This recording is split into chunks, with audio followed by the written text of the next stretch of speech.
Sex racket मामले में कांग्रेस के पूर्व उपाध्यक्ष ब्रजेश पांडे का नाम आने के बाद अब बीजेपी इसे बड़ा मुद्दा बनाने जा रही है।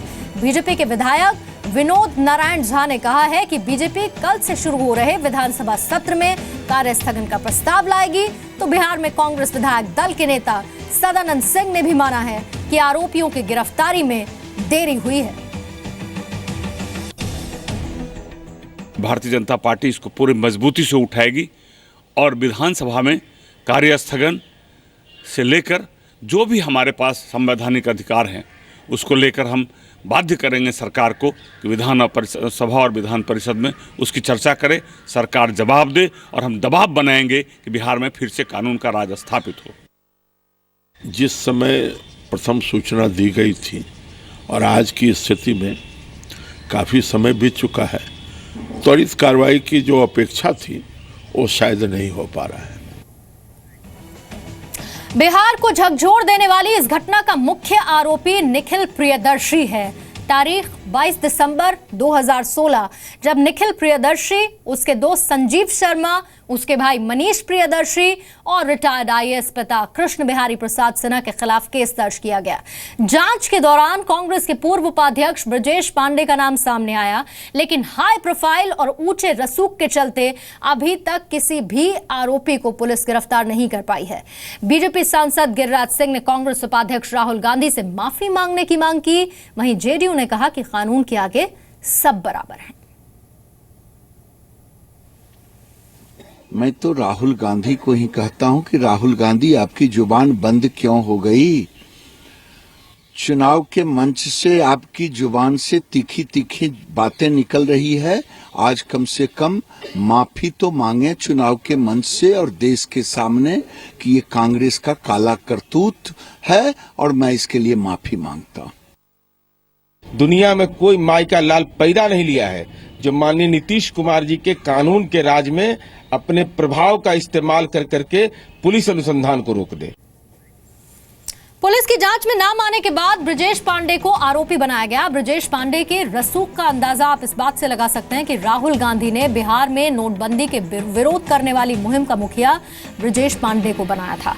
जी न्यूज से बातचीत में पीड़ित लड़की ने कई सनसनीखेज खुलासे किए हैं।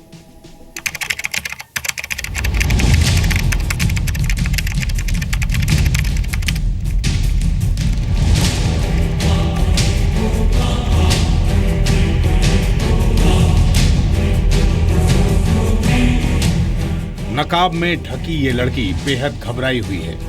पटना की इस लड़की का दावा है कि उसकी जिंदगी बर्बाद कर दी गई है और जिन लोगों ने उसकी ये हालत की है उन्हें न तो कानून का खौफ है और न ही गिरफ्तारी का डर।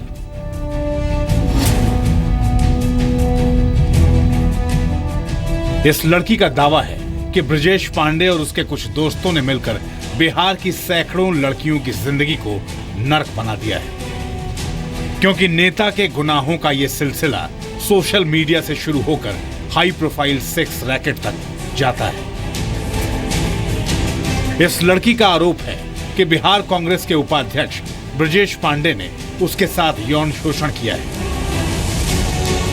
देखिए किस तरह पीड़ित लड़की जी न्यूज पर नेता के गुनाहों की गवाही दे रही है। मुझे माजा में कुछ नशीला पदार्थ मिला करके दिया था, उसके बाद जिसके कारणवश मुझे बहुत अनकॉन्शियस हो गए थे उस टाइम पे, और वहाँ पे वो मुझे अकेले छोड़ के चला गया।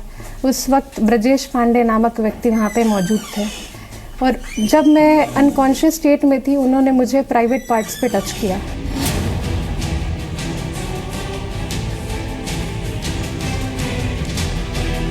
लड़की का आरोप है कि जिस ब्रजेश पांडे को राहुल गांधी ने बिहार में नोटबंदी का विरोध करने वाली मुहिम का मुखिया बनाया था, वो लड़कियों की डीलिंग करता है। ब्रजेश पांडे हमेशा निखिल के घर पे आते जाते रहते थे, हमेशा।